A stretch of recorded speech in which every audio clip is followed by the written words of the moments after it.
વાત કરીએ સુરતની તો સુરતમાં મનપાના અધિકારીઓ જ બન્યા છે છાકટા। એસએમસીના અધિકારીઓ દારૂની મહેફિલ કરતા જોવા મળ્યા। સિંગણપુર કતારગામ તારણકુંડમાં અધિકારીઓની મહેફિલ જામી હતી। સિંગણપુર પોલીસે 5 જેટલા ઈસમોની અટકાયત કરી। સરકારી કર્મચારી હોવા છતાં ઓફિસમાં દારૂ પીતા હતા આ કર્મચારીઓ। વિડીયો વાયરલ થયા બાદ સુરત પોલીસે 5 આરોપીઓની અટકાયત કરી, જેમાં પંકજ ગાંધી, તેજસ ખલાસી, દિનેશ સરંગ, અજય સિલર, સંજય ભગવારવર તેમની અટકાયત કરવામાં આવી છે। તો દારૂની બોટલ લાવનાર આરોપી પ્રવીણ પટેલને વોન્ટેડ જાહેર કરાયો છે।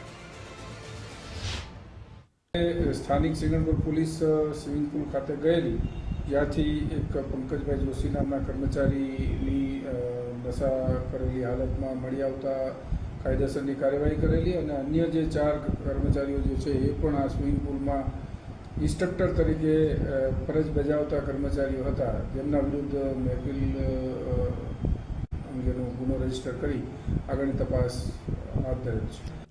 વધુ માહિતી માટે સંવાદદાતા અમિત પણ જોડાઈ ચૂક્યા છે। અમિત, કહેવામાં આવે છે ગાંધીનું ગુજરાત ડ્રાય સ્ટેટ, પરંતુ જાણે કે કાયદાઓ માત્ર કાગળ પર હોય છે। અવારનવાર આ રીતની ઘટનાઓ પકડાતી હોય છે અને આમાં તો ખાસ અધિકારીઓ હતા અને કેમેરા જોઈને તેઓ ભાગ્યા પણ હતા। શું વિગતો મળી રહી છે? जी बिल्कुल प्रिंसिपाल, જે રીતે આપણે વાત કરી કે ગાંધીનું ગુજરાત એ ફક્ત કહેવાનું રહી ગયું છે કે ગાંધીનું ગુજરાત છે, પરંતુ જે રીતે અવારનવાર દારૂઓ પકડાતા હોય છે ને, અત્યારે જે હાલ વિડીયો વાયરલ થયો છે કે એસએમસીના કર્મચારીઓ અને અધિકારીઓ જો દારૂ જાહેરમાં એટલે સ્ટાફ રૂમમાં બેસીને પીતા હોય તો કેટલી ઘોર બેદરકારી તંત્રની કહેવાય ને।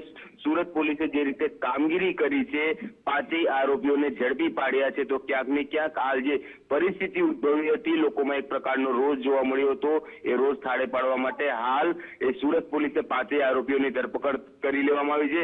પરંતુ ફક્ત ધરપકડથી નહીં, હાલ એસએમસી સુરત મહાનગરપાલિકા આ લોકો વિરુદ્ધમાં શું કાર્યવાહી કરશે તે પણ જોવાનું રહ્યું, કારણ કે અવારનવાર જ્યારે સુરત મહાનગરપાલિકાના અધિકારીઓ હોય કે કર્મચારીઓ હોય કે અન્ય કોઈ પણ તંત્રના વિભાગના અધિકારીઓ કર્મચારીઓ હોય, જ્યારે પણ આવા બનાવ સામે આવતા હોય છે ત્યારે તેઓ કહેતા હોય છે કે અમે તપાસ કર્યું છે ને તપાસના અંતે જે કોઈ પણ નિર્ણય આવશે તેના વિરુદ્ધમાં અમે કાર્ય જે પરિસ્થિતિ 5 લોકોને જામીન પર છૂટા કરી દેવામાં આવ્યા છે, પરંતુ તંત્ર તરફથી શું તેમને સસ્પેન્ડ કરવામાં આવશે કે કયા પ્રકારની કાર્યવાહી કરવામાં આવશે તે હાલ જોવાનું રહ્યું।